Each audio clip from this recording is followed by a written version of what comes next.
जो cortical layers हैं वो तीनों हॉर्मोन्स बना पाते हैं, यानी कि 3 अलग अलग लेयर्स से हॉर्मोन्स बना पाते हैं, तो वो क्यों बना पाते हैं। ऑलराइट, चलिए देखते हैं आगे। अगर हम लोग एल्डोस्टेरॉन के बारे में बात करें स्टूडेंट्स, ठीक है, तो let's talk about your first layer, that is zona glomerulosa. Zona glomerulosa के बारे में हम लोग डिस्कस करते हैं। ये जो जोना ग्लोमेरुलोसा है भाई, ठीक है, ये क्या करती है, ये प्रोड्यूस करती है स्टूडेंट्स एल्डोस्टेरॉन को, ठीक है। तो यानी कि हम लिख सकते हैं कि जोना ग्लोमेरुलोसा क्या बना रही है, मिनरलोकॉर्टिकॉइड। और मिनरलोकॉर्टिकॉइड कौन सा हार्मोन है, ये है हमारे पास मिनरल रेगुलेटिंग हार्मोन। तो इसका मतलब हम लोग अब पढ़ने वाले हैं स्टूडेंट्स मिनरल रेगुलेटिंग हार्मोन के बारे में, यानी कि एल्डोस्टेरॉन। तो आपकी इसी के अंदर एक और हेडिंग बन जानी चाहिए, that is for your aldosterone, ठीक है, that is for your aldosterone. तो अब जरा इसके बारे में जरा समझेंगे ये करके पॉइंट्स, ठीक है।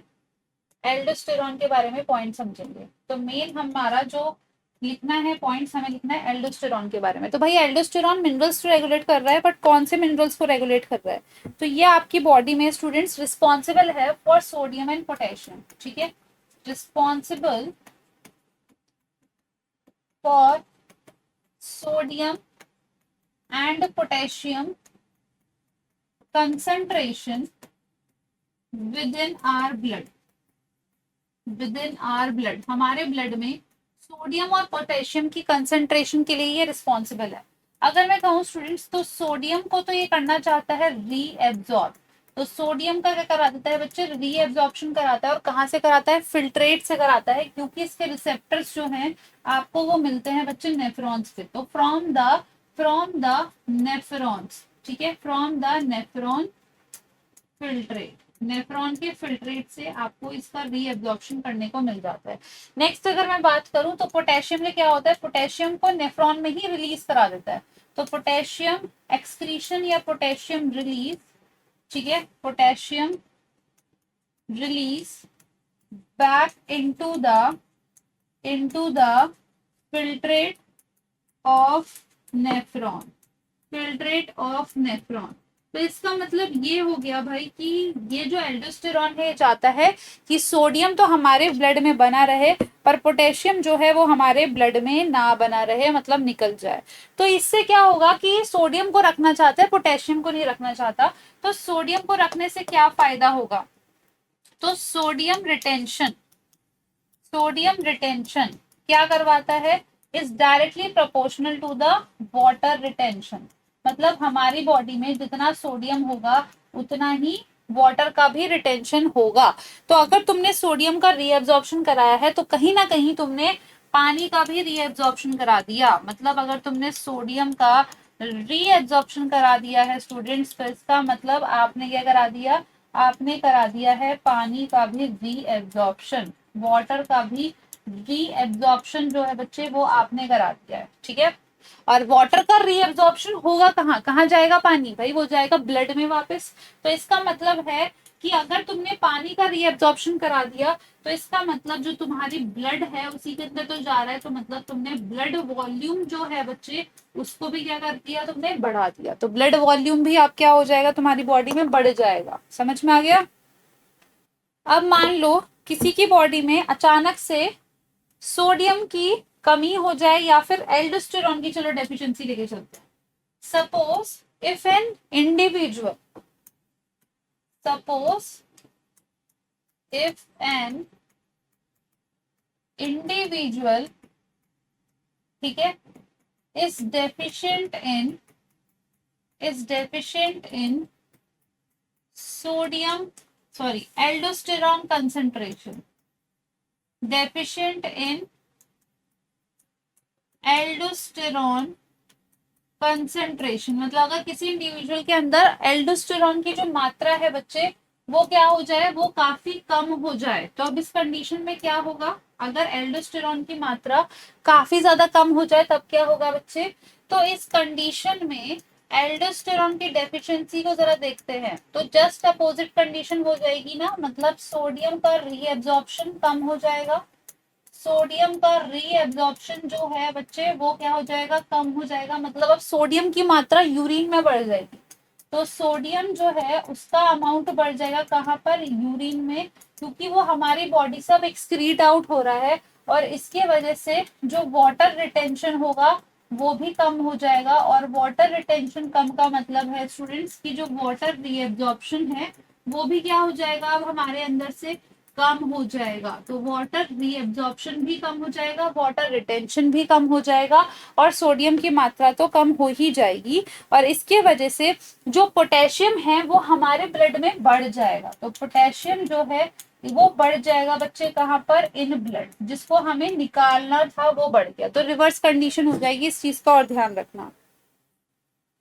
तो ब्लड वॉल्यूम पर क्या असर पड़ेगा, इससे यहाँ से एक और चीज निकल के आती है, ब्लड वॉल्यूम भी तो कम हो सकता है। अगर ब्लड वॉल्यूम कम हो गया तो इससे एक और चीज निकल के आती है कि जो ब्लड प्रेशर होगा वो भी कम हो जाएगा, है ना, जो ब्लड प्रेशर होगा वो भी कम हो जाएगा। क्लियर है। एल्डोस्टेरॉन की अगर कमी हो जाती है स्टूडेंट्स, ठीक है, या फिर अगर मैं बात करूं कि चलो मान लो कि एल्डोस्टेरॉन की जो कमी हुई है वो तुमने यहाँ पर देखी है, मतलब इसमें क्या हुआ, सोडियम जो है तुम्हारी बॉडी में कम होने लगेगा, ठीक है, सोडियम की मात्रा कम होने लगेगी और साथ साथ में क्या होगा बच्चे, यूरिन जो है वो भी ज्यादा मात्रा में पास आउट होगा, क्योंकि उसमें यूरिन में पानी की मात्रा ज्यादा होगी, ठीक है, तो सोडियम ज्यादा होगा और पानी भी यूरिन के अंदर ज्यादा होगा। तो इसका मतलब है कि हाईली डाइल्यूटेड यूरिन बनने वाला है। इसका मतलब क्या है स्टूडेंट्स, डाइल्यूटेड यूरिन बनेगा और डाइल्यूटेड यूरिन का मतलब है कि पॉलीयूरिया वाली कंडीशन आ जाएगी। और पॉलीयूरिया का मतलब है फ्रीक्वेंट यूरिनेशन वाली कंडीशन आपको यहाँ पर देखने को मिल जाएगी, ठीक है स्टूडेंट्स। और इस केस में चांसेस है कि आपकी बॉडी में वाटर लॉस और भी तरीके से हो, मतलब स्वेटिंग भी बढ़ जाती है। इस कंडीशन में जो बॉडी में स्वेटिंग होती है बच्चे, वो भी कहीं ना कहीं बढ़ जाती है। हो गया। एसीटीएच के बारे में जरा समझते हैं। एसीटीएच के बारे में तुमने पढ़ा था भाई, क्या है आपका पिट्यूटरी हार्मोन है, तो जरा देखते हैं। ACTH एडिनोकोर्टिकोट्रोपिक hormone. एसीटीएच क्या था बच्चे, ये था आपके पास एडिनोकोर्टिकोट्रोपिक हार्मोन, एडिनोकोर्टिकोट्रोपिक हार्मोन। तो ये जो एडिनोकोर्टिकोट्रोपिक हार्मोन है बच्चे, ये क्या है, ये क्या कर रहा है, ये एड्रिनल ग्लैंड पर ही तो काम कर रहा था। पर वहां पर भी मैंने एक कंडीशन लिखवा दी थी कि अगर एसीटीएच की अमाउंट मैंने बढ़ा दी तो क्या ये एड्रिनल कॉर्टेक्स के सभी हॉर्मोन्स को बढ़ा देगा। तो अगर मैंने इसको बढ़ा दिया तो what will be the impact on your zona glomerulosa, तो उस पर कोई इम्पैक्ट नहीं पड़ेगा। तो मतलब जोना ग्लोमेरुलुसा जो है बच्चे, वो जो अपना हार्मोन बना रहा है यानी कि एल्डोस्टेरॉन, उस पर कोई भी फर्क नहीं पड़ता है, किसका, एसीटीएच का। तो इसका मतलब एल्डोस्टेरॉन जो है वो हमारा इंडिपेंडेंट होता है एसीटीएच से। तो एल्डोस्टेरॉन क्या है, it is independent, it is independent of ACTH. ये हमारी बॉडी में एसीटीएच से इंडिपेंडेंट है, ये हमारी बॉडी में एसीटीएच से इंडिपेंडेंट है। तो मतलब इसको अगर मुझे अप रेगुलेट करना है, मतलब मुझे एल्डोस्टेरॉन के लेवल को बढ़ाना है, तो कोई और तरीका यूज करना होगा। तो एल्डोस्टेरॉन लेवल जो है, aldosterone can be regulated, can be regulated via, किस तरीके से आप एल्डोस्टेरॉन को रेगुलेट कर सकते हो स्टूडेंट्स, एल्डोस्टेरॉन को आप रेगुलेट कर सकते हो वाया वाया रास, ठीक है। रास क्या होता है, रास होता है रेनिन एंजियोटेंसिन एल्डोस्टेरॉन सिस्टम, ठीक है। तो आप इसे रेगुलेट करते हैं रेनिन एंजियोटेंसिन एल्डोस्टेरॉन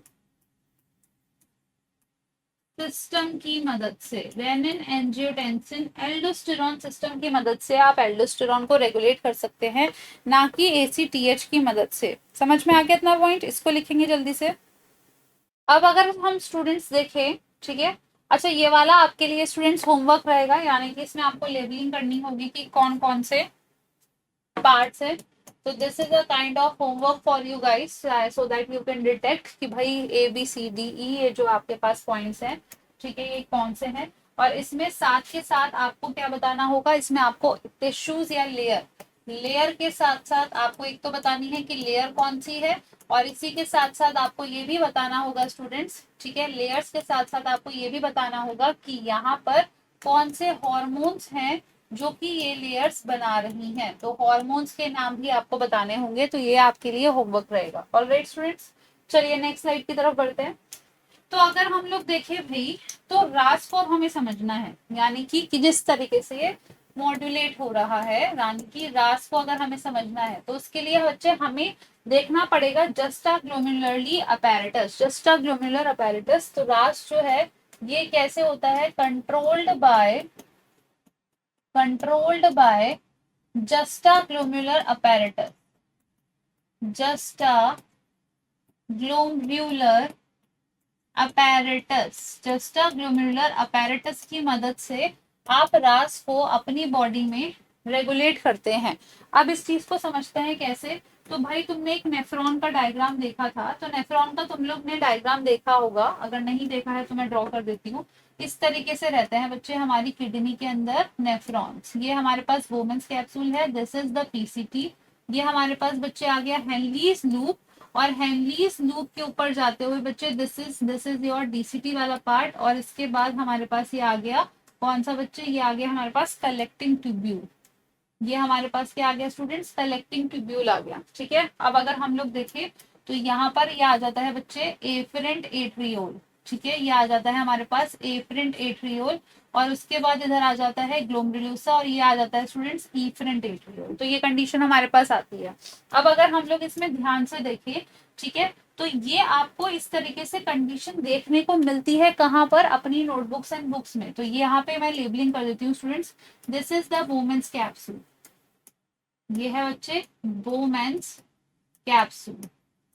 अब अगर हम लोग देखें तो यहाँ पर इधर की तरफ ये आपको जो दिखता है बच्चे, ये है हमारे पास पीसीटी। ये वाला जो एरिया आ जाता है इसे हम कहते हैं स्टूडेंट्स हेनलीज लूप, इसे हम लोग बोलते हैं हेनलीज लूप। यहाँ पर ये वाला जो एरिया आता है स्टूडेंट्स, इसको हम लोग कहते हैं डीसीटी, और ये वाला जो एरिया आता है स्टूडेंट्स, इसको हम लोग कहते हैं कलेक्टिंग ट्यूब्यूल। इसको हम लोग क्या बोलते हैं, इसको हम बोलते हैं कलेक्टिंग ट्यूब्यूल। ठीक है, अब जरा ध्यान से देखेंगे, अगर मैं इसकी रियल डायग्राम की बात करूं तो ये जो स्ट्रक्चर है स्टूडेंट, ये घूमकर ये जो डीसीटी वाला एरिया है इसके ऊपर प्रेजेंट होता है। तो इस तरीके से कुछ स्ट्रक्चर आपको देखने को मिलता है, यानी कि ये पीसीटी वाला एरिया आ गया, ये हमारे पास ग्लोमेरुलोसा, सॉरी ये जो वोमेन्स कैप्सूल है वाला एरिया आ गया, और डीसीटी वाला एरिया इस तरीके से नीचे की तरफ हमें देखने को मिलता है। और यहाँ पे फिर आ जाता है आपका हेनलीज लूप, और ये हेनलीज लूप फिर इस तरीके से ऐसे करके पीसीटी से कुछ इस तरीके से बच्चे कनेक्टेड होता है, और ये फिर आ जाता है हमारे पास इस तरीके से, क्या आ जाता है, इसको हम कहते हैं कलेक्टिंग ट्यूब्यूल। कुछ इस तरीके से आपको इन रियल ये इस तरीके से देखने को मिलता है। तो इसका मतलब ये हो गया भाई कि जो एफरेंट एट्रियोल है और फिर ये जो ग्लोमेरुलोसा बन रही है, ठीक है, ये जो एफरेंट एट्रियोल है और ग्लोमेरुलोसा है और जो इफरेंट है, ये कहीं ना कहीं डीसीटी के क्लोज कांटेक्ट में है। तो अब अगर हम लोग देखें स्टूडेंट्स, तो यहीं पर एफरेंट एट्रियोल में हमें कुछ सेल्स देखने को मिलती हैं। सिमिलरली अगर हम लोग देखें तो यहाँ पर इस तरीके से जो डीसीटी होता है उसमें भी हमें कुछ सेल्स देखने को मिलती हैं। ठीक है, कुछ अलग डिफरेंट तरीके की सेल्स। ठीक है, और ये दो सेल्स मिलके ही क्या करती हैं बच्चे, रेगुलेशन करती हैं किसका, जो कि अभी आप पढ़ने वाले हो, यानी कि एल्डोस्टेरॉन का। तो इन सेल्स को हम लोग बोलते हैं स्टूडेंट्स मैक्यूला डेंसा सेल्स, इनको हम लोग बोलते हैं मैक्यूला डेंसा सेल्स। और ये वाली जो सेल्स हैं स्टूडेंट्स, इनको हम लोग बोलते हैं जेजी सेल्स, इन्हें हम लोग बोलते हैं जेजी सेल्स।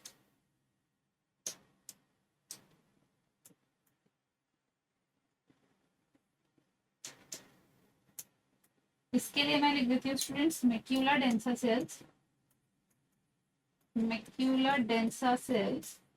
और ये जो आती हैं हमारे पास, ये आ जाती हैं स्टूडेंट्स जेजी सेल्स। जेजी सेल्स का मतलब है जस्टा ग्लोमेरुलर सेल्स, इसको हम लोग क्या कहते हैं, इसको हम बोलते हैं स्टूडेंट्स जस्टा ग्लोमेरुलर सेल्स, इसको हम बोलते हैं जस्टा ग्लोमेरुलर सेल्स, इसको हम बोलते हैं student juxta glomerular cells. Alright, clear है इतना पार्ट। अब जरा ध्यान से देखेंगे, देखो क्या कंडीशन होती है। यहाँ पर इस तरीके से ये वाला पार्ट, इस वाले पार्ट को जरा आपको ध्यान से देखना है, ठीक है, ये वाले पार्ट को, इसी को हम कहते हैं जस्टा ग्लोमेरुलर अपैरेटस। इस पार्ट को ही हम क्या बोलते हैं बच्चे, इसको ही हम बोलते हैं जस्टा ग्लोमेरुलर अपैरेटस। इसी को हम क्या बोलते हैं स्टूडेंट्स, इसी को हम बोलते हैं जस्टा ग्लोमेरुलर अपैरेटस। इसी को हम बोलते हैं जस्टा ग्लोमेरुलर अपैरेटस, ठीक है। ये जो जस्टा ग्लोमेरुलर अपैरेटस होता है बच्चे, यही एल्डोस्टेरॉन का रेगुलेशन करता है। तो यही क्या करता है, एल्डोस्टेरॉन का रेगुलेशन करता है। ये करता है, बनाता है रास, और रास करता है फिर एल्डोस्टेरॉन का रेगुलेशन। रास करता है फिर एल्डोस्टेरॉन का रेगुलेशन। ऑलराइट स्टूडेंट्स, इतना पॉइंट क्लियर है, ठीक है। इसको बनाएंगे जल्दी से। अब मान लो बच्चे, कभी क्या होता है, ब्लड प्रेशर बहुत कम हो गया, ठीक है। कभी अगर इस तरीके से कोई कंडीशन होती है, मतलब ब्लड प्रेशर जो है अगर हमारी बॉडी में अचानक से काफी कम होने लग गया,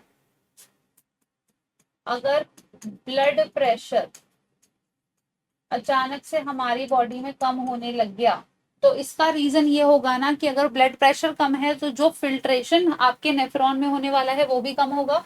तो इसका मतलब क्या हुआ, जो ग्लोमेरुलर फिल्ट्रेशन रेट है बच्चे वो भी स्लो हो जाएगा। और ग्लोमेरुलर फिल्ट्रेशन रेट अगर स्लो हुआ तो यही चीज आगे डिटेक्ट कौन करता है, ये डिटेक्ट करता है बच्चे डीसीटी में प्रेजेंट मैक्यूलर डेंसा सेल्स।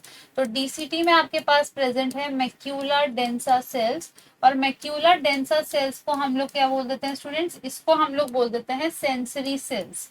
इनको हम बोलते हैं स्टूडेंट सेंसरी सेल्स। और ये क्या करते हैं, ये क्या करते हैं भाई, डीसीटी वाला जो है, ये मैक्यूलर डेंसा जो सेल्स हैं ये देख लेते हैं कि प्रेशर कम है, और प्रेशर कम है तो ये इंफॉर्मेशन भेज देते हैं आपके जस्टा ग्लोमेरुलर सेल्स को। तो ये इंफॉर्मेशन किसके पास चली गई, जस्टा ग्लोमेरुलर सेल्स के पास। और जस्टा ग्लोमेरुलर सेल्स जो है बच्चे अब क्या करेंगी, ये जो जस्टा ग्लोमेरुलर सेल्स हैं यानी कि जो जेजी सेल्स हैं, और इनकी लोकेशन ध्यान रखनी है स्टूडेंट्स कहाँ पर है, क्योंकि एफरेंट और ईफ्रेंट में तुम्हें कंफ्यूजन हो जाती है। तो एफरेंट एट्रियोल में आपके पास ये कंडीशन होती है। और फिर उसके बाद ये जो जेजी सेल्स हैं बच्चे, ये एक हार्मोन का प्रोडक्शन करती हैं, और इस हार्मोन को हम बोलते हैं प्रोरेनिन। ये क्या बनाती हैं स्टूडेंट्स, प्रोरेनिन का फॉर्मेशन करती हैं। और ये प्रोरेनिन का मतलब है इनएक्टिव फॉर्म। अगर कहीं पर भी प्रो वर्ड आ रहा है तो मतलब क्या है, इनएक्टिव फॉर्म है। अगर प्रोरेनिन है तो ये जैसे ही ब्लड में आता है, जैसे ही आपके ब्लड में आता है तो ये कन्वर्ट हो जाता है बच्चे किसके अंदर, ये कन्वर्ट हो जाता है इनटू एक्टिव फॉर्म यानी कि रेनिन फॉर्म। ये कन्वर्ट हो जाता है इनटू योर एक्टिव फॉर्म यानी कि रेनिन फॉर्म। और जैसे ही ये रेनिन में कन्वर्ट हो जाता है स्टूडेंट्स, उसके बाद क्या होगा, ये आपके ब्लड में प्रेजेंट एक प्रोटीन होता है जो लिवर से बन के आता है, एंजियोटेंसिनोजन। एंजियोटेंसिनोजन एक आपका प्रोटीन होता है जिसे हम कहते हैं एंजियोटेंसिनोजन। और ये जो एंजियोटेंसिनोजन है स्टूडेंट्स, ये है हमारे पास एक प्लाज्मा प्रोटीन। और ये प्लाज्मा प्रोटीन कहाँ से बना है, plasma protein formed from liver, formed from liver, liver से बन के आता है स्टूडेंट्स, ठीक है। तो ये जो एंजियोटेंसिनोजन है ये इस पर काम करता है, और इस एंजियोटेंसिनोजन को कन्वर्ट करा देता है स्टूडेंट्स किसके अंदर, ये इसको कन्वर्ट कराता है इनटू एंजियोटेंसिन 1 में। किसमें कन्वर्ट कराता है, इनटू एंजियोटेंसिन 1 में। और ये जो एंजियोटेंसिन 1 है स्टूडेंट्स, ये अब क्या होता है, एंजियोटेंसिनोजन 1 जो बना है स्टूडेंट्स, ये क्या होता है, ये एंजियोटेंसिन कन्वर्टिंग एंजाइम की मदद से अब कन्वर्ट हो जाता है इनटू एंजियोटेंसिन 2 के अंदर। तो इस तरीके से यहाँ पर अब आपके पास आ जाता है ACE, और ACE का मतलब है angiotensin, angiotensin converting enzyme, angiotensin converting enzyme. और इसका मतलब है ACE। और ACE ये कहाँ से बन के आता है बच्चे, ये बन के आता है फ्रॉम लंग्स। ये कहाँ से बन के आता है, ये आता है बच्चे फ्रॉम लंग्स, ठीक है, ये आता है फ्रॉम लंग्स।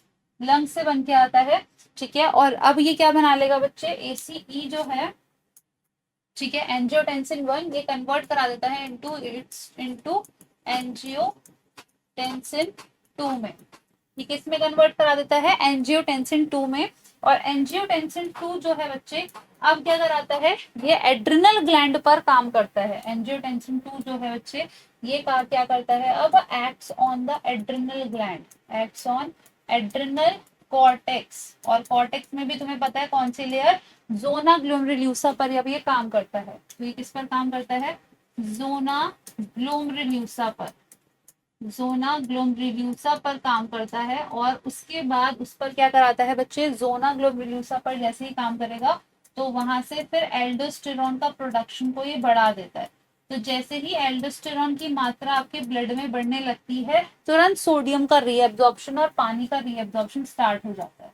तो सोडियम का रीएब्जॉर्प्शन स्टार्ट हो गया, और साथ के साथ इसकी वजह से पानी का रीएब्जॉर्प्शन यानी कि वाटर का रीएब्जॉर्प्शन भी स्टार्ट हो गया। अगर पानी का भी रीएब्जॉर्प्शन स्टार्ट हो गया तो इसका मतलब अब क्या होगा, इसका मतलब जो तुम्हारा अब ब्लड वॉल्यूम है बच्चे वो बढ़ने लगेगा, नहीं बढ़ने लगेगा, तो ब्लड वॉल्यूम भी अब आपका बढ़ गया। और ब्लड वॉल्यूम अगर बढ़ गया तो ब्लड प्रेशर भी बढ़ जाएगा। ब्लड वॉल्यूम अगर बढ़ा बच्चे तो ब्लड प्रेशर भी बढ़ जाएगा। और अगर ब्लड वॉल्यूम और ब्लड प्रेशर दोनों ही बढ़ गया तो इस कंडीशन में क्या होगा, ये वाली जो कंडीशन थी वो तुम्हारी रेक्टिफाई हो जाएगी। तो इस तरीके से रास की मदद से आप क्या करते हो, अपने ब्लड प्रेशर को रेगुलेट कर सकते हो, और वो आप कहीं ना कहीं एल्डोस्टेरॉन को बढ़ा के ही करते हो। अब अगर हम लोग बात करें स्टूडेंट्स की एल्डोस्टेरॉन के जो रिसेप्टर्स हैं वो कहाँ पर प्रेजेंट होते हैं, तो याद करो हमने एडीएच के भी रिसेप्टर्स पढ़े थे, इसी तरीके से हम किसके पढ़ेंगे, एल्डोस्टेरॉन के रिसेप्टर्स। तो जो एल्डोस्टेरॉन के रिसेप्टर्स होते हैं भाई वो कहाँ पर होते हैं, एल्डोस्टेरॉन के जो रिसेप्टर्स होते हैं भाई वो प्रेजेंट होते हैं आपके डीसीटी में, ठीक है, और थोड़े से कलेक्टिंग ट्यूब्यूल में भी प्रेजेंट होते हैं। तो डीसीटी और कलेक्टिंग ट्यूब्यूल इन दोनों जगह आपको इनके रिसेप्टर्स देखने को मिलेंगे। और इसके साथ साथ भाई क्या कंडीशन होगी, इसके साथ साथ अगर हम लोग बात करें तो वाटर का रीएब्जॉर्प्शन करा रहा था, सोडियम का रीएब्जॉर्प्शन करा रहा था। तो एल्डोस्टेरॉन जो है स्टूडेंट्स वो किस चीज पर इम्पैक्ट करा सकता है, एल्डोस्टेरॉन जो है वो अफेक्ट कर सकता है सोडियम पोटेशियम पंप को, सोडियम पोटेशियम पंप पर अपना इफेक्ट शो कर सकता है। सिमिलरली इंडिविजुअली सोडियम चैनल्स पर भी अपना इफेक्ट शो कर सकता है, और इसी तरीके से पोटेशियम चैनल्स पर भी अपना इफेक्ट जो है बच्चे को क्या कर सकता है, ये शो कर सकता है। तो यहाँ पर आपको इन सब चीजों का ध्यान रखना है, सोडियम पोटेशियम पंप का, सोडियम चैनल्स का, या फिर पोटेशियम चैनल्स का। क्लियर हो गया इतना पॉइंट सभी स्टूडेंट्स को, aldosterone, sodium potassium and sodium pump, ठीक है स्टूडेंट्स, क्लियर हुआ।